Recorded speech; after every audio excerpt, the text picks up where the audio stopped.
Hello viewers, I'm your host Pratiksha Mishra with another episode of South Asia Focus. Let's begin the show. As the dust settled on India's electoral battlefield, Prime Minister Narendra Modi emerged victorious, securing a historic third term in office. His resounding win under the Bharatiya Janata Party-led National Democratic Alliance has not only reaffirmed the nation's faith in his leadership but also heralded a new era of development and progress. With global leaders extending warm regards and congratulations, there's a palpable sense of optimism about the future of India's relations on the international stage. Take a look. The resounding victory of the Bharatiya Janata Party-led National Democratic Alliance coalition in the Indian elections marked a historic milestone, paving the way for Prime Minister Narendra Modi to assume an unprecedented third term. This triumph reaffirmed the unwavering support for PM Modi's leadership in the country. In his first remarks following the election results, Prime Minister Modi expressed profound gratitude to the people for once again entrusting his alliance with their mandate. और इस पावन दिन NDA की लगातार तीसरी बार सरकार बननी तय है।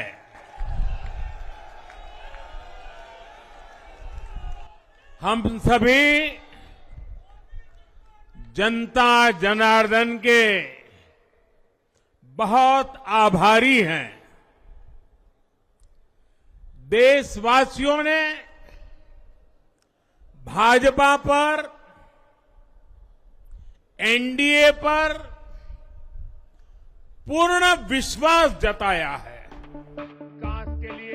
In his address, PM Modi extended gratitude to the Election Commission for conducting the extensive election exercise, emphasizing the pride Indians feel in the credibility of the electoral process.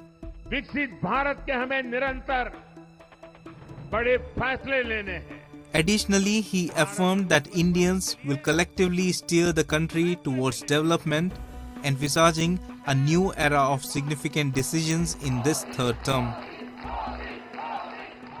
हम भारतीय मिलकर चलेंगे, देश को आगे बढ़ाएंगे। तीसरे कार्यकाल में देश बड़े फैसलों का एक नया अध्याय लिखेगा। In the aftermath of Prime Minister Narendra Modi's triumphant re-election, leaders from around the world extended their warm regards and congratulations, paving the way for a renewed sense of cooperation and friendship. Italian Prime Minister Giorgia Meloni congratulated PM Modi and affirmed their commitment to strengthening the ties between Italy and India, while Israeli Prime Minister Benjamin Netanyahu conveyed warm regards to PM Modi for his third consecutive victory, expressing hope for the continued growth of the friendship between India and Israel. Meanwhile, Bhutan Prime Minister Tshering Tobgay tweeted his felicitations to PM Modi and expressed enthusiasm for bolstering bilateral relations, praising Modi's efforts in enhancing India's standing. Additionally, Nepali Prime Minister Pushpa Kamal Dahal extended his congratulations to PM Modi for securing a third consecutive term in office. Despite ongoing diplomatic tensions, Mohammad Muizzu, President of the Maldives, expressed optimism about cooperating with India to pursue common interests and achieve stability and prosperity for both nations. The widespread congratulatory messages from global leaders reflected a renewed era of collaboration and friendship. The expressions of goodwill from various nations underscored the positive outlook for India's future relations. This collective sentiment sets a promising foundation for strengthened partnerships and shared progress on the international stage. Let's now move to Nepal, where a centuries-old custom faces the risk of being lost. Honey hunting has been a crucial lifeline for several communities in Nepal. aiding to their sustenance and income generation. However, with the gradual decline in bee population and the disappearance of their habitats, villagers are growing increasingly anxious. Former honey hunters are now voicing their apprehensions, pondering over the changing environmental dynamics and recalling the ingenious solution devised by their ancestors. Take a look. In Nepal, the ancient tradition of honey hunting is facing a dire threat. For generations, the Gurung community, along with their counterparts in Lamjung and Kaski districts, have relied on honey hunting not just as a cultural practice, but also as a vital source of income alongside their agriculture pursuits. However, this year brings a cloud of concern as the villagers witness a noticeable decline in bee numbers and hives. Chandra Singh Gurung, a former honey hunter, voices the collective worry that permeates through the community. Jet लगाएपछि मह काट्ने सुरु गर्छ अलिअलि पैसा त आउने भयो भनेर सुरु गर्नु लागेको त मह आउँदै आएन यसपालि के भयो न त्यो पानी नभएर नआओ होई रुट ढाल्दिएर नआओ होई पर्दा अलिअलि आथ्यो अहिले साल त 10-12 नै आएन सर के गर्ने होला भन्दै सोचिरा गाउँले सबै सोचिराहा. Another former honey hunter, Dam Bahadur Gurung, expresses his deep concern about the deteriorating condition of the environment in their region. He highlights how the once thriving grazing lands have turned desolate, devoid of life, and even the honeybees, essential to their traditional honey hunting, have suffered a similar fate. He reminisces about the wisdom of their ancestors who understood the crucial relationship between trees and honeybees. यहाँ गाई चर्ने ठाउँ कस्तो विनाश भइसकेको छ यहाँ विद्युत के रे हाम्रो मौरी घरमा पनि कति विनाश भइसकेको छ पहिले बुढापाकाले यत्रो रुख पनि यत्रो सानो रुख पनि काट्नु नदिने थिए किन भन्दाखेरि त्यो मौरी आउँदैन के रे रुख छलमा यहाँ भिरको कुनामा रुख हुन्छ रुख वरिपरि चाहिँ काट्नै हुँदैन भन्थे. The decline in bee population is attributed to various factors, including the increasingly erratic weather patterns that have become characteristics of the region. Furthermore, the rise in Earth's temperature, as noted by the International Center for Integrated Mountain Development, has exacerbated these challenges. With the dwindling bee population comes a decline in pollination, affecting crop yields and the proliferation of wild flora essential for the ecosystem's balance. As the community of honey hunters grapples with these environmental upheavals, there arises a collective call for action to preserve their age-old tradition of honey hunting. Initiatives aimed at conservation and sustainable practices gain momentum as the villagers unite in their determination to safeguard both their cultural heritage and the delicate ecosystem upon which it depends. Time now for Asia This Week, the stories from across the continent.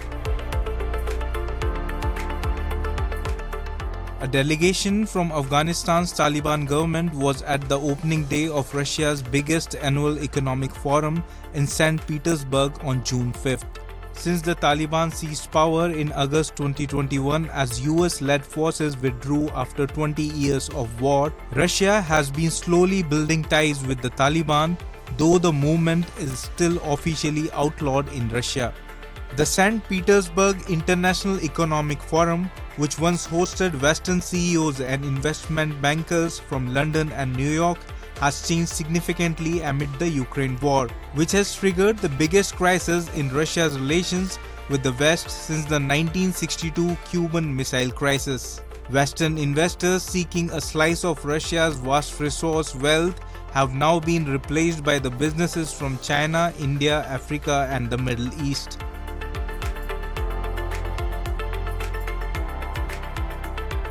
Thousands of Israeli police deployed in the streets of Jerusalem on June 5th for the annual Flag Day procession that marks Israel's capture of East Jerusalem in 1967 and has in the past led to clashes between marchers and Palestinians.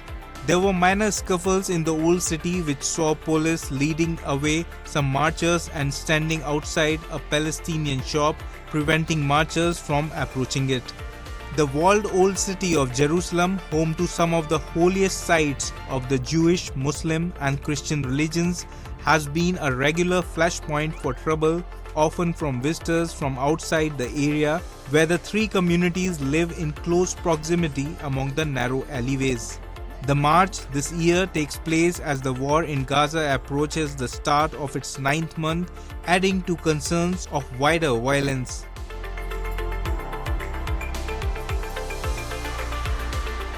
Sporting and entertainment events took place at the East Pyongyang Stadium on June 5th to celebrate the 78th anniversary of the founding of the Korean Children's Union. A video provided by the Korean Central News Agency showed some children participating in a variety of games with others cheering them on. The finals of the 9th National Children's Football Games were also held at the event. Moving on. The concerns over mismanagement of projects in Pakistan-occupied Jammu and Kashmir are reaching a boiling point. Zahid Amin Kashif, the former chairman of the Prime Minister's Inspection and Import Commission, has sounded the alarm over what he describes as the failure of the current administration to deliver on its promises. Let's delve deeper into the issues highlighted by Kashif.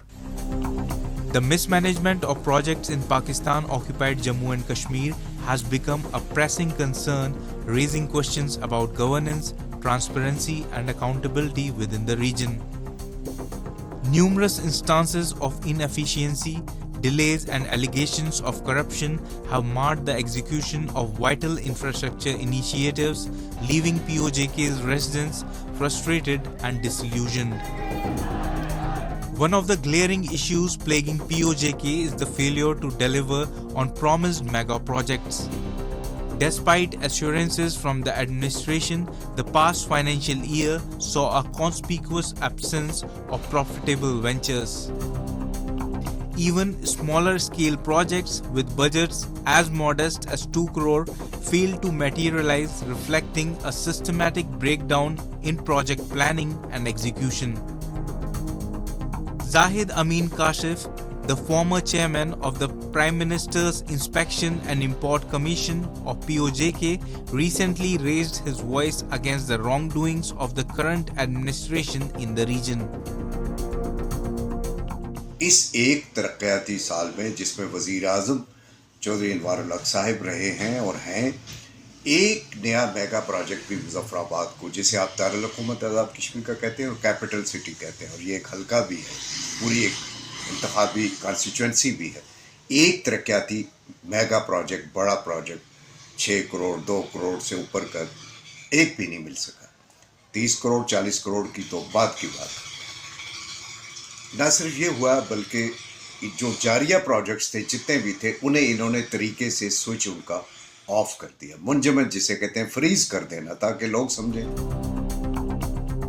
In his scathing critique, Kashif lays bare the stark reality of administrative failures in POJK, revealing a litany of broken promises and systematic deficiencies.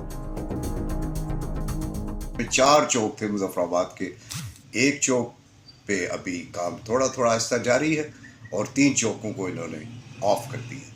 अंदाज़ा कीजिए बाशिंदगान मुजफ्फराबाद, एक RCC पुल मंजूर शुदा है जिसे चेला RCC bridge कहते हैं, 156 मीटर जिसकी लेंथ है। माहिरीन के मुताबिक मौजूदा चेला ब्रिज की मुद्दत पूरी हो चुकी है, खतरनाक हालत में। As the echoes of Zahid Amin Kashif's revelations reverberate across Muzaffarabad, it's clear that the concerns over administrative failures in Pakistan-occupied Jammu and Kashmir have reached a critical juncture.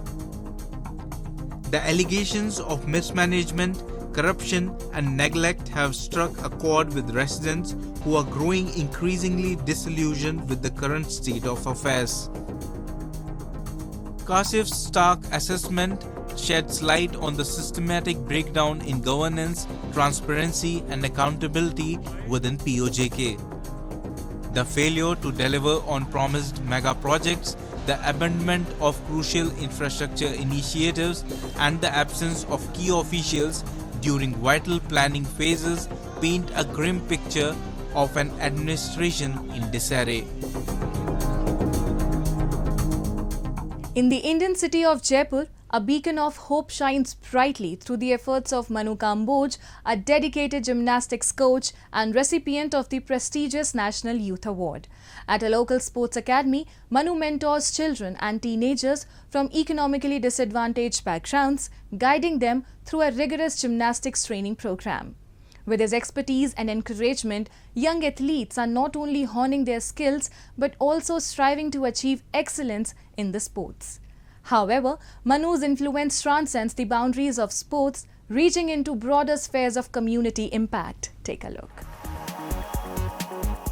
Immersed in a rigorous gymnastics training program at a sports academy in India's Jaipur, these children and teenagers from economically disadvantaged backgrounds are working hard to excel in these sports. Under the expert guidance of Manu Kamboj, a highly educated and nationally certified gymnastics coach, they are striving to improve their skills and achieve success. A recipient of the National Youth Award, Manu is committed to uplifting the lives of marginalized individuals who are now showcasing remarkable performances at various levels across the country. बहुत से बच्चे ऐसे हैं जिनके पिताजी सब्जी का ठेला चलाते हैं, बहुत से बच्चे ऐसे हैं कि किसी के फादर तो ऑटो रिक्शा चलाते हैं, या फिर बहुत से अलग अलग डिफरेंट बैकग्राउंड से बच्चे हैं, पर सबका एम एक ही है कि उनको स्पोर्ट्स के लिए कुछ अच्छा करना है। जो मैंने कठिनाइयाँ झेली है वो बाकी लोगों को नहीं झेलनी पड़े कठिनाई, तो उसके लिए ज़्यादा से ज़्यादा युवाओं को कितना प्रेरित कर सकता हूँ उसके लिए मैं पूरा प्रयास करता हूँ, और भगवान ने चाहा तो हमेशा ये प्रयास करता रहूँगा। Megha Patel, an instructor at the academy, emphasizes the unshakable confidence the children place in Manu's capability to tackle any obstacle they encounter. This sentiment is echoed by students who attribute their notable successes in competitions to Manu's guidance. With his mentorship and encouragement, students have unlocked their potential and triumphed in competitions at various levels.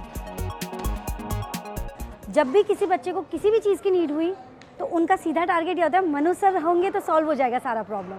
तो जितनी भी problem है वो sir के through हम लोग सारी चीज़ें सॉल्व कर लेते हैं। इवन अभी बच्चों को साइकिल्स दिलवाई गई हैं जो नेशनल प्लेयर रह चुके हैं उन बच्चों को, और जो पुअर फैमिली से आते हैं उनके लिए भी बहुत कुछ करते हैं। मैं इस एकेडमी में पिछले 3 साल से प्रैक्टिस कर रही हूँ। अभी पिछले साल मैंने दिल्ली नेशनल राजस्थान स्टेट में 3rd पोजीशन प्राप्त की थी। उसके बाद दिल्ली नेशनल भी पार्टिसिपेट किया था।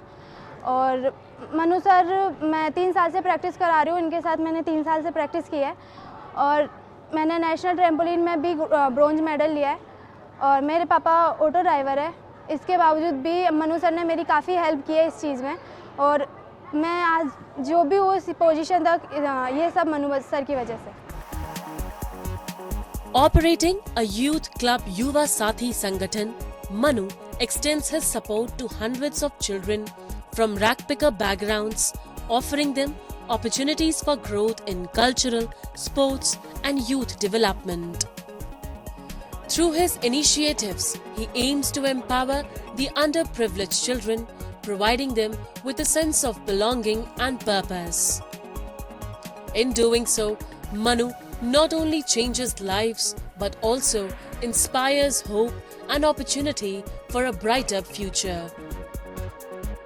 What sets Manu apart is that his efforts extend well beyond the realm of sports, spanning across various sectors within society. Manu Kamboj, recipient of several accolades, is deeply committed to environmental conservation initiatives. He takes proactive steps to raise awareness about the harmful impacts of plastic usage and actively participates in campaigns promoting tea plantation. Moreover, he employs the art of dramatics to effectively communicate and shed light on a variety of societal issues. Manu also dedicates himself to supporting disadvantaged students by nurturing their talents beyond athletics. He specifically focuses on empowering them with additional skills like dance tailored to their unique abilities. Manu's efforts have earned him widespread recognition, particularly for his philanthropic endeavors such as providing free sports equipment to students in need.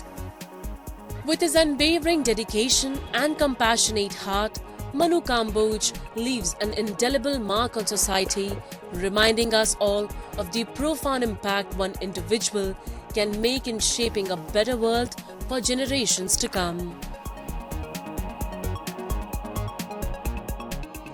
Manu Kamboj's commitment to empowering youth eliminates a path of hope and opportunity. And with that, we come to the end of this week's episode. See you next week. Goodbye and take care.